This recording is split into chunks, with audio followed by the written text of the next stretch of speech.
I got work to do. We got to get on with this. So let's get on with these aspects. Yeah, baby. Oh my God, check it out. You gotta love it. Anyway, so much to talk about, so many aspects going on. It's amazing. I gotta start out with right now, the sun is trine Saturn. Absolutely. Yeah, Cancer to Pisces. Very beautiful. We got some fishermen out there. Okay, Saturn and Neptune in Pisces, sign of the fish. You got to have some fishermen. And of course, I'm walking on the dam, but that's Saturn. There you go. The dam is Saturn in Pisces. Rocks and concrete and earth holding back the waters. Anyway, what else is happening? Venus is trine Neptune. Very late Cancer. Friday, she opposes Pluto just before going into Leo. Yeah, baby. No, after going into Leo. So Thursday, she trines Neptune at 29 degrees of Pisces to 29 degrees of Cancer. And then she slips into Leo, and on Friday, opposes Pluto at 0 degrees, right? Pluto is over there at 0 degrees of Aquarius, opposite, of course, 0 degrees of Leo. And by Saturday, then, we have the first quarter square moon. I did the chart for that, and I'm going to read the Sabian symbol for that. It is at 22 degrees 01 minutes of Libra, and I got to say, I think this is one of my favorite Sabian symbols of all. I gotta read that. I'm gonna read you another one for Mars conjunct Uranus. That is happening on Monday. Very, very powerful. I mean, it's basically all week. And I'm gonna be talking a lot about Mars conjunct Uranus in the sign of Taurus. That's at like 26 degrees of Taurus. I'll be speaking to that. At the same time, the sun is square Chiron. Very interesting. From Cancer over there to Chiron is still in Aries, right?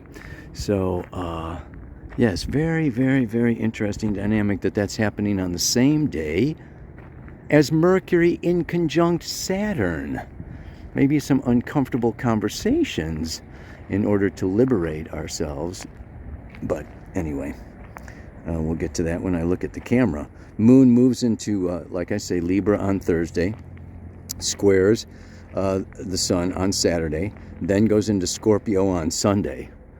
Yeah, so Sunday, Monday, Tuesday, we've got that moon in Scorpio and a big time of transformation. So let me look at the camera and talk to you.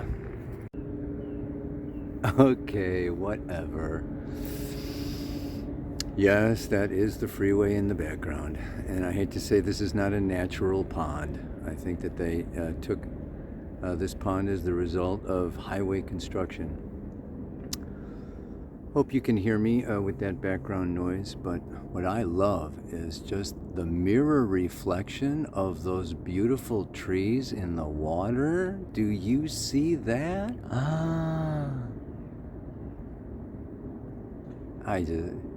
Mother Nature.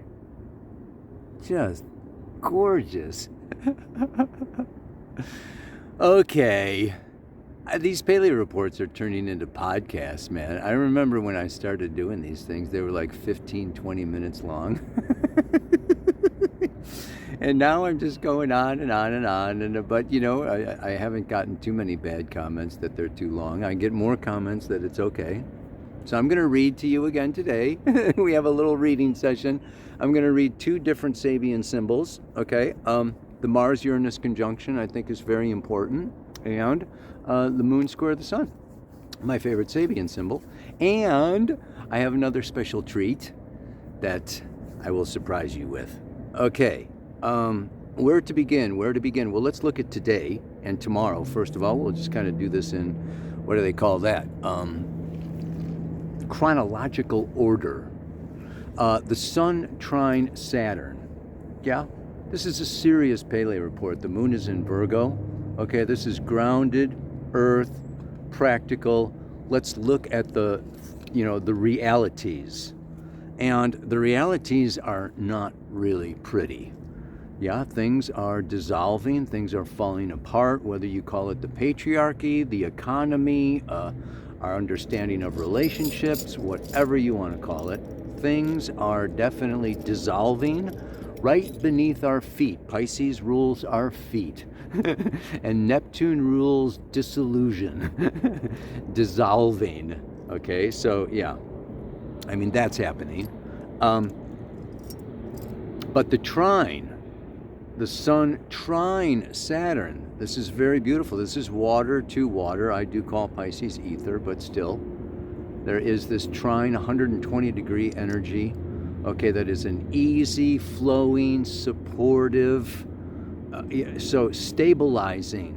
There's a certain stabilizing factor that's happening just in time for Venus opposite Pluto. And we can look back to Venus conjunct Pluto was February 17th. Where were you February 17th?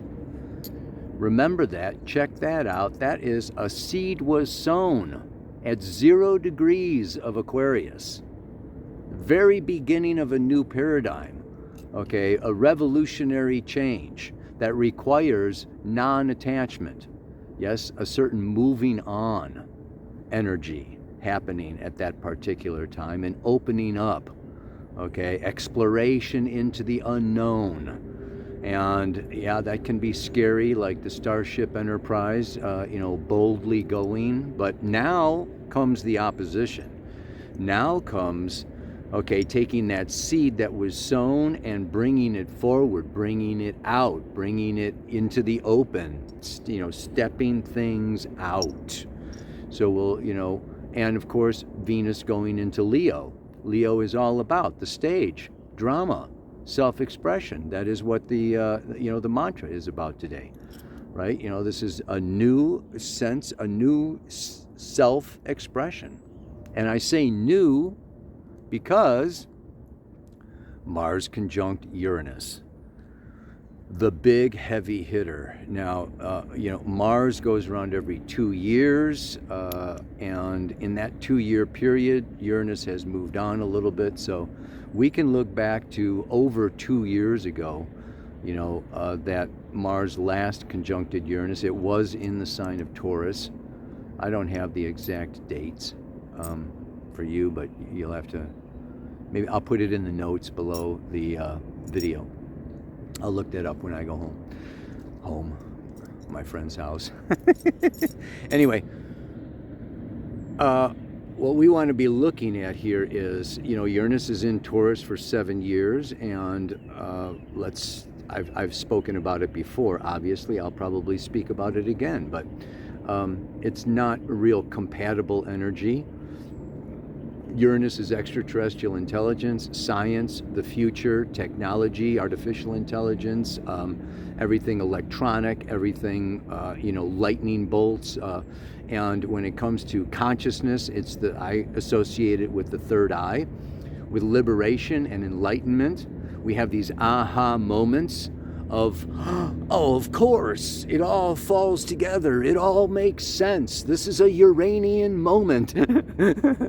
And it can be good or bad, happy or sad, okay, but it's revelation. Yeah, so this can be a profound time of revelation. We have to understand that Uranus is the personal unconscious. And Mars is more associated with the conscious will, okay, and our conscious desires. So here it is, our ego or our will, our force, our conscious desires in Taurus, okay, and I'll talk about Taurus, but coming into union with the unconscious need to individuate. Uranus symbolizes the principle of individuation, that we are each unique individuals. And whether we are crazy or geniuses, okay, eccentric or revolutionaries, or resisting the future and resisting change, This is still, this is still happening. So we all have a soul. We all have an unconscious, and that unconscious seeks to open and express and break through. And it maybe is, I always associate it with the tower. The Uranian lightning comes and strikes, okay, our support system and what our egos and what we've built for ourselves and our identities and our relationships and our bank accounts and our blah, blah, blah, blah, especially in Taurus. Okay, this is what I have, what I possess, right? And Uranus has been, messing with it, for 7 years. We got another year to go, and it's just like, our reality is getting shaken. The future is, penetrating the past. And that is the now. And Jupiter in Gemini deals with the now. So there is great opportunity here. It can be very challenging and it can be very rewarding. I just want to say, as I've said a million times, you can either be a force of change or forced to change. But change is inevitable, and pain is the result of resisting change. So I want to encourage everybody, and that's what the mantra is about this week, okay, is to do Mars-Uranus, okay, whether you call it Joan of Arc or Lilith, the champion, or, Shiva, it's just, this is time. This is a big week. Even the first quarter square moon is about breaking out, breaking free. Let me read to you that Sabian symbol, my favorite frickin' symbol. Cut it out. Ow! Especially because I'm a rooster in the Chinese zodiac. The Chanticleer's voice heralds sunrise. A creative and joyous response to life processes. The cock that crows as the first coloring of dawn appears at the eastern horizon is a beautiful symbol of the ability demonstrated by all pioneers and cosmically attuned individuals to give voice to what is as yet unmanifested, or unconscious, as Uranus would say, but is on the way to manifestation, on the way to consciousness. At the ego level, Chanticleer may feel that he makes the sunrise, but someday, he will learn through painful experiences that to create is only to reveal what essentially is. And he's got the is in italics. Very interesting, huh? It is the vivid recognition of the as yet unknown in the known. This third stage symbol should make us think afresh about issues we too often take for granted. At every sunrise, there are a few isolated witnesses that herald the coming of a new day. What is at stake here is the individual's capacity of, and this is in bold capital letters, response to life's renewals. Renewals which are cyclic, predictable, yet always new and always creative. Ow! Herald the dawn, cock-a-doodle-doo, baby. There's always a new future. What did John Muir say? It is always sunrise somewhere. Freaking love it, man. This is really great, yeah? Venus going into Leo. She's going to be there for a month at least. The Sun on the 23rd is going to go into Leo and join Mercury in Leo. And so, yeah, we're coming out of the womb of Cancer, out of the introverted, feeling, subtle, emotional, feminine energy. And now, even after Mars conjoins with Uranus, it's going to jump into Gemini. We got Mars going into Gemini, and we're going to have Mars, Jupiter in Gemini, and Sun, Venus, Mercury in Leo. And oh my God, things are going to just like, things are going to get wild. Things are going to get wild. And we can look at this in a number of different lights. And I'm going to start with the general and move to the more specific. Yes, start with the collective and move more towards the personal.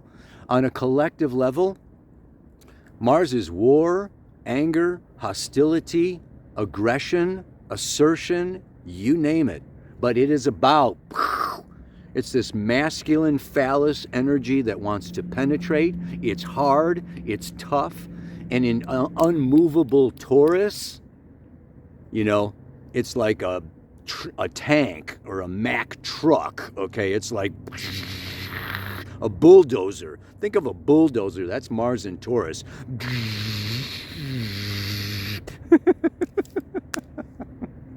And then Uranus comes along and just like turns it into warp speed. Vroom! Vroom! And what is it? Well, obviously, Uranus is technology. It's science.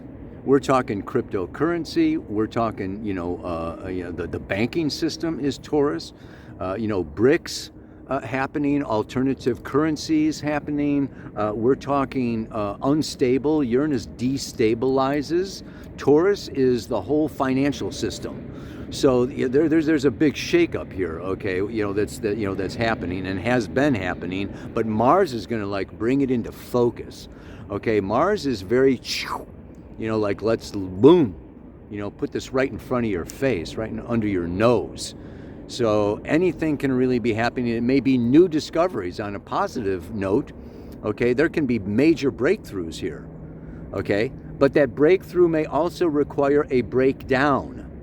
Okay, Saturn, Neptune, Pisces, end of patriarchy, end of old ways, end of, male domination, end of hierarchical institutions, end of blah, blah, blah, blah, in order to break through and break free and break into new social systems, new economic systems, new ways of doing relationship, you name it. This is a time of great renewal, but it's disturbing.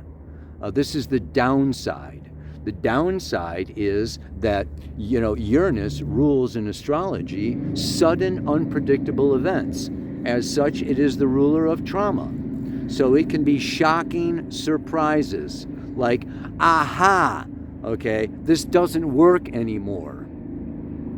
And it can piss us off. I've always counted on that. I always thought that was the way. Well, we can be shocked and surprised that, that's not the way. And we have to creatively, do something new, something different, out of the old mold, okay, and out of the old way of being and of expressing ourselves. And then to get onto a more personal level, yeah? And here's where I want to surprise you with my reading by John Wolfstone. It's a 4-minute read. I'm not going to read the whole thing, but just let's take a look at this because it takes us from big social systems right down into the very, very, very personal. And, the title of the talk, and I will put a link to this so that you can read the whole thing. I think he lives over there in Tamara. It's a community over in Portugal that, is very progressive, very Uranian.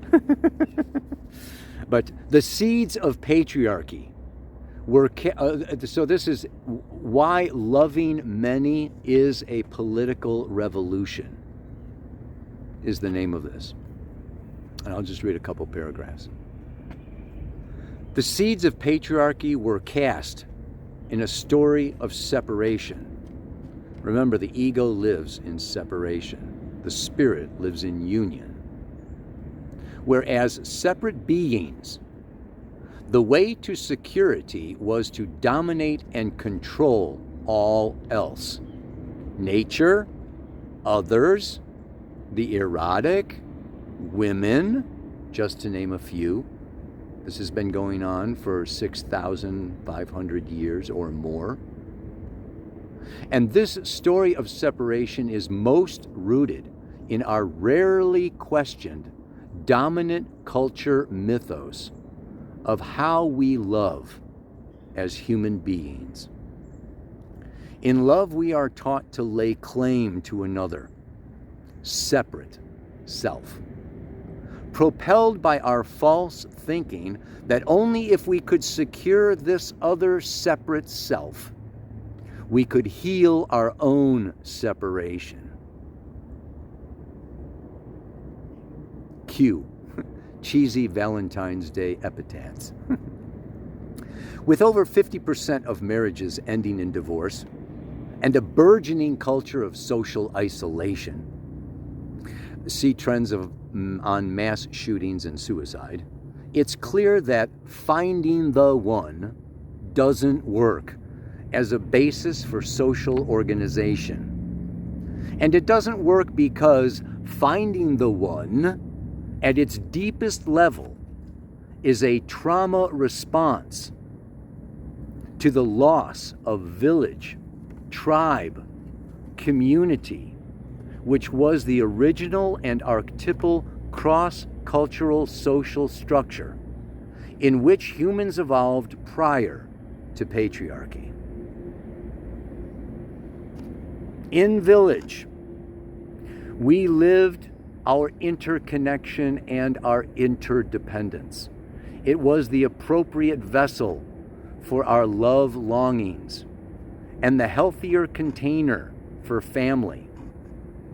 As colonialism ripped us from being of a place and of a people, the slow burn cultural response to this trauma of uprooting was to cling to the next closest unit of belonging, i.e., partnership and the nuclear family.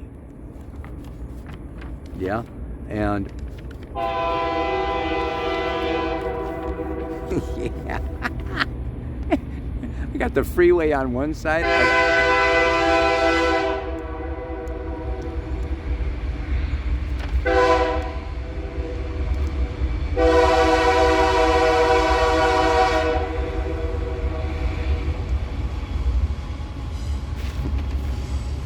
Did you get all that? One more thing, right? I got to go a little farther because this is where it really the rubber hits the road.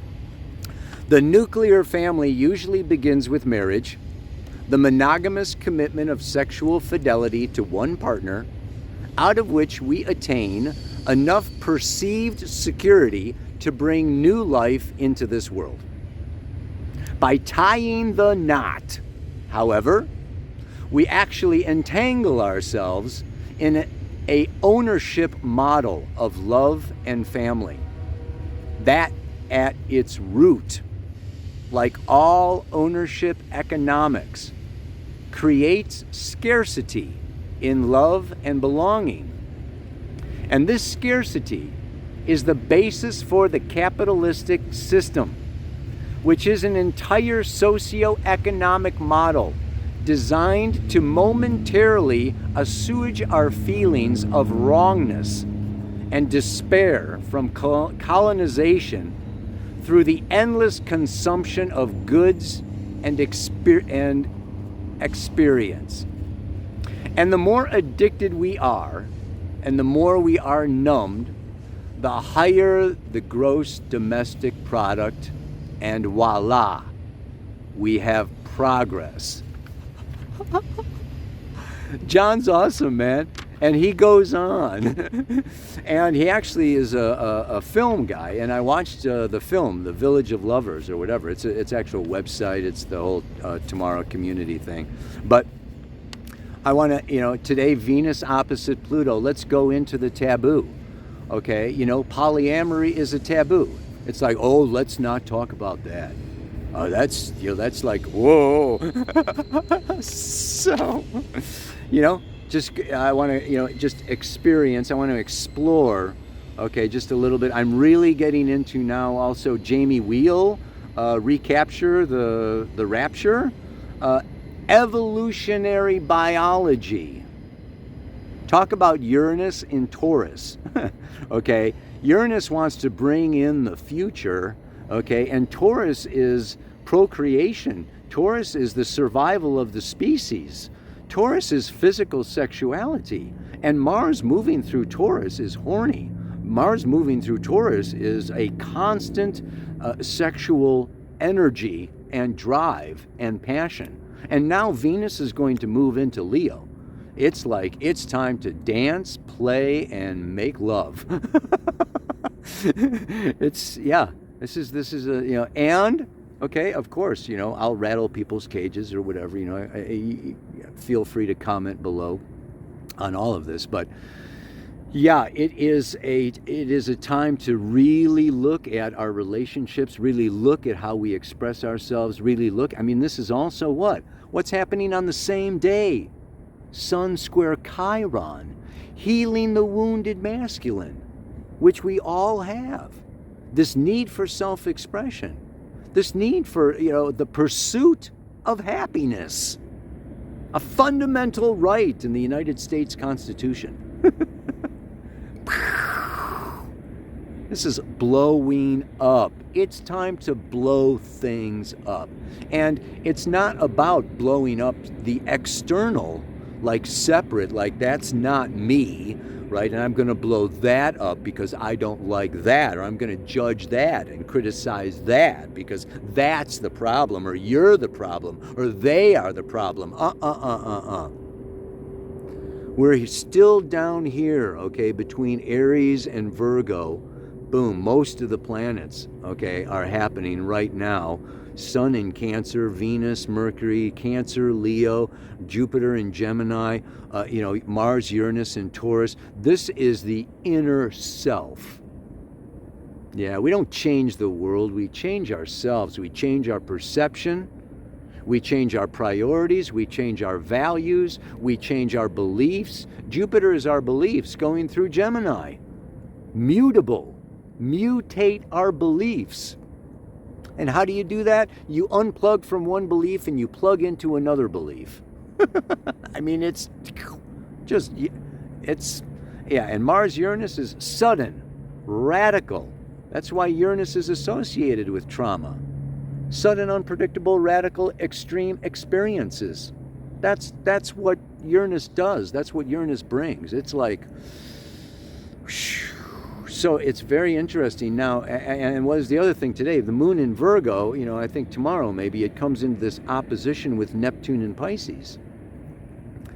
And my last, 6 weeks of reports has been like subtle healing, Ganesha, Lakshmi, sensitive, multi-dimensional worlds that we go, and yeah, there is a time. Yeah, there's nighttime and there's daytime. There's inner time and there is outer time. And we are in this transition. We're in this transition. We're on this threshold.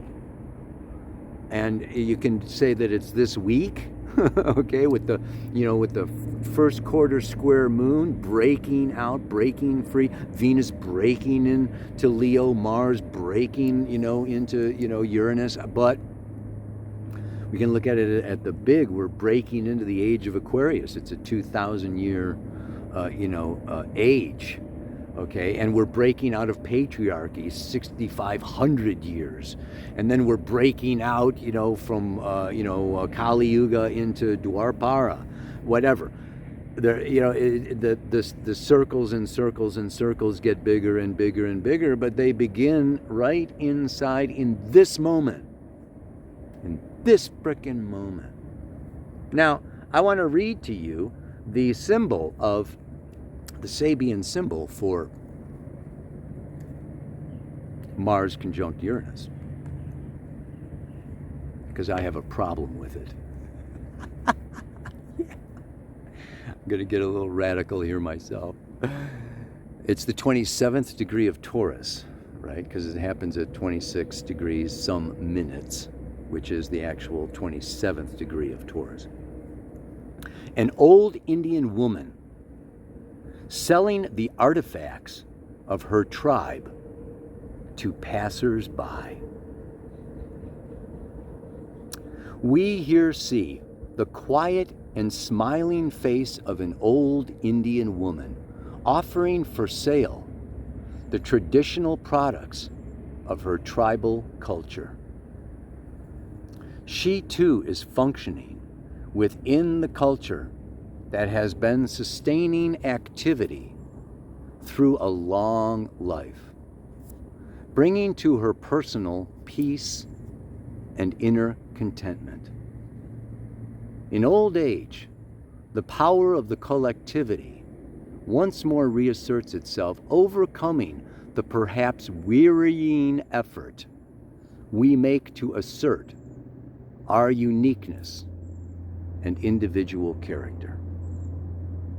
And this is a serene adjustment to the vital needs of the whole, of which we see ourselves as a fleeting part. Now, Dane Rudhyar is the father of humanistic astrology. He is the author of an astrological mandala. Yeah, I read the Sabian symbol almost every week. He's a great teacher. I remember meeting him on his 85th birthday. He was a French composer. Some of his piano pieces, his music is amazing. But anyway, I have to disagree. I want to give a different interpretation to this Sabian symbol. Have mercy on me, Dane. But listen, let's listen again. An old Indian woman selling the artifacts of her tribe to passers-by. It doesn't say anything about her being smiling or her being serene. So he's projecting a peaceful adaptation to collective needs. Maybe it's not peaceful. Maybe it's desperate. I will never forget. I was walking through Sao Paulo, down in Brazil, and there was a musical tribe of Inca, playing the pipes, right? And of course I got one of their CDs, but here they are on the busy city street. Cars just going by, people ignoring them, passing by on their phones, on their screens, on their way to work. And here's these they're dressed as natives and they're playing their native music, which was absolutely amazingly beautiful. I was mesmerized.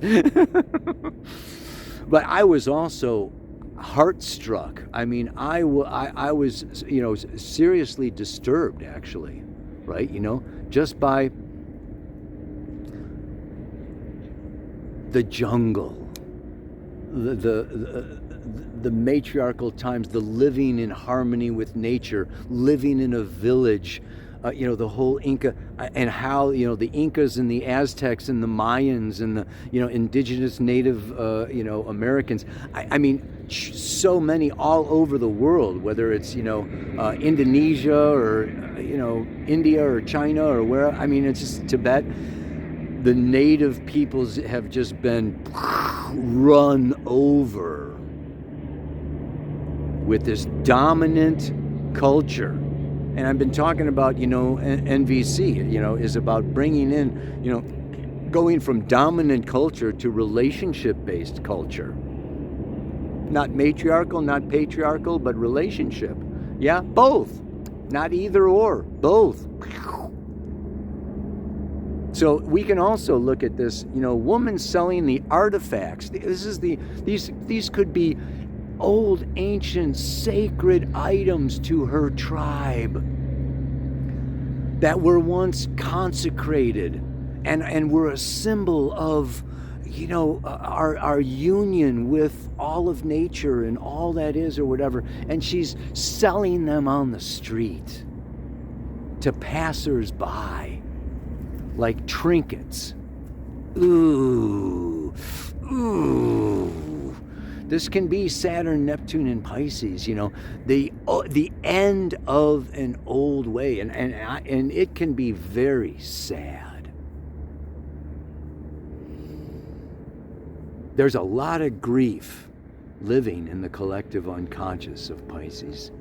Saturn rules grief. Pisces is the collective unconscious.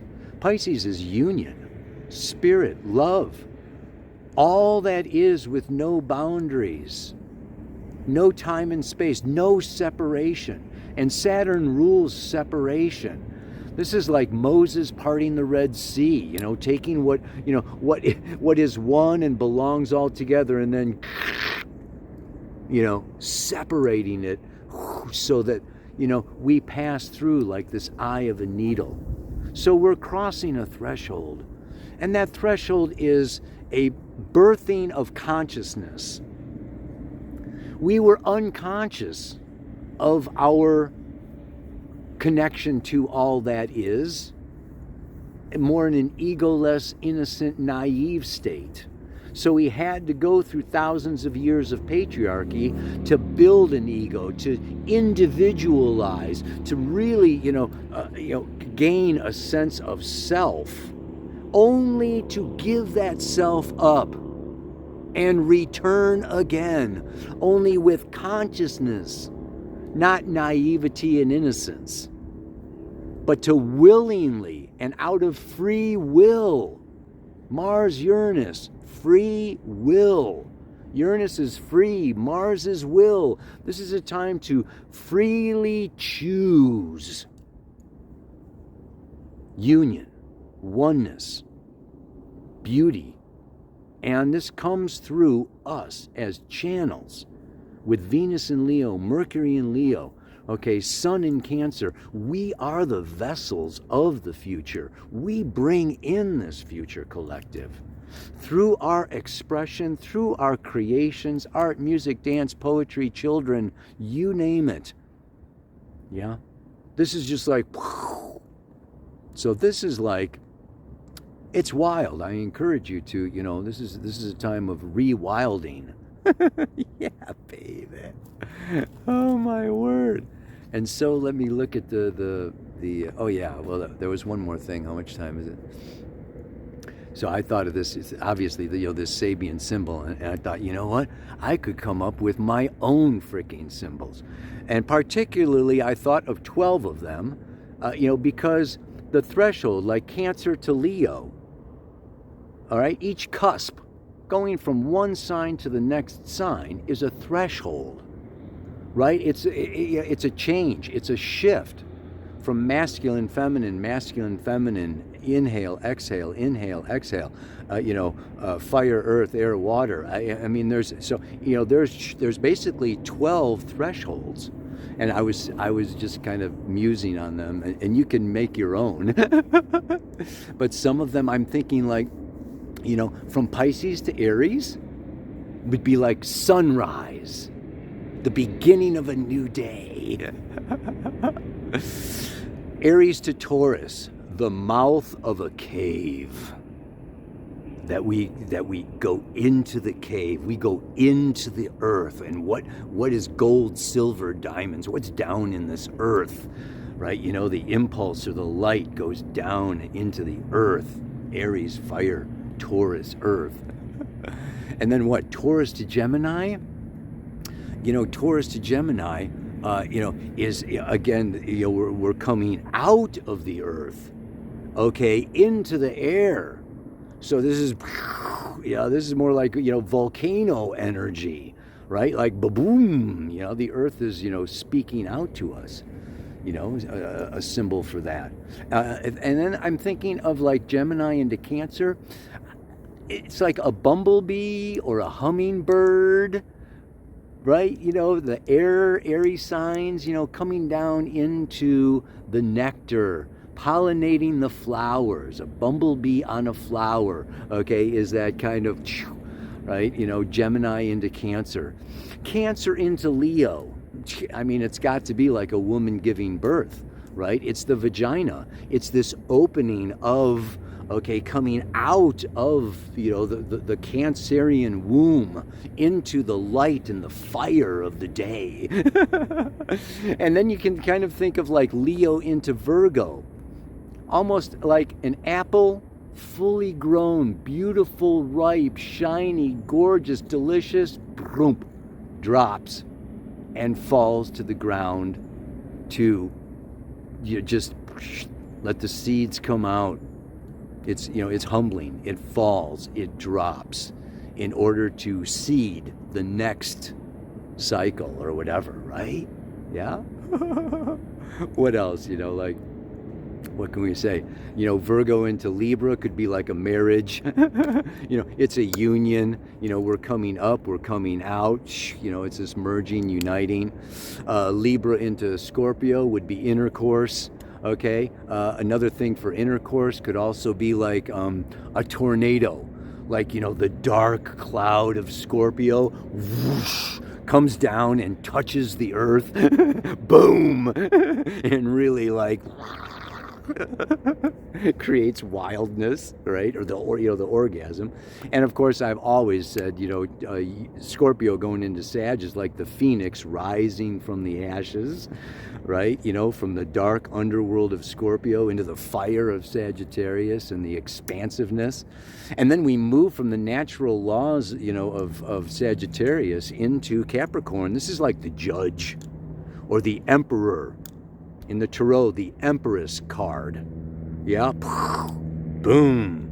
Yeah. And then, of course, you know, Capricorn into Aquarius, okay, would be the rebel, the revolutionary, right? You know, the Joan of Arc, the Paul Revere, the, you know, like moving, you know, go, go, go, go, go, go, go, go, go. Yeah, you know. And last but not least, then you have Aquarius into Pisces. What's that? You know, I think of Buddha. I think of Buddha, where it's just like non-attachment, letting go, surrendering. The mystic, yeah, you know, the mystic that just, you know, starts working on other astral planes besides just this physical third dimension. Yeah. So it's time for me to set myself free in what I say and do. Not fear my fire, but express my desire and make my dreams come true. You kind of get that kind of energy with the astrology, with all the aspects that I've mentioned. Obviously, the more astrology you know, the more it'll make sense. But anyway, it's interesting because, you know, these mantras kind of evolve. I had... it's time for me to set myself free in all I say and do. And I morphed that from all I say and do, because all is in all that we say and do. Yikes, right? That could be too much. We have to think of the other, and we have to think that, you know, yeah, so there is... We do have an impact on other people. We can't just do all. So I changed all to what? In what I say and do. Not fear my fire, but express my desire and make my dreams come true. Yeah? Sun square Chiron, healing the wounded warrior. Right? That sense of powerlessness. It's like, you know what? If you want something, ask for it. That's what my mother would say. Ow! And of course, that's another thing. very thankfully, Carolina in my school, the New Paradigm School of Astrology, she put together a Spotify playlist of all the healing songs. Bing! I'm going to put a link to that on Spotify down in the notes below this on YouTube anyway. Yeah? Uh-oh. Ah! I better shut up. What was I was going to say? One more thing. Come On Baby Light My Fire by The Doors is the song for this week. Namaste. Aloha. So much love.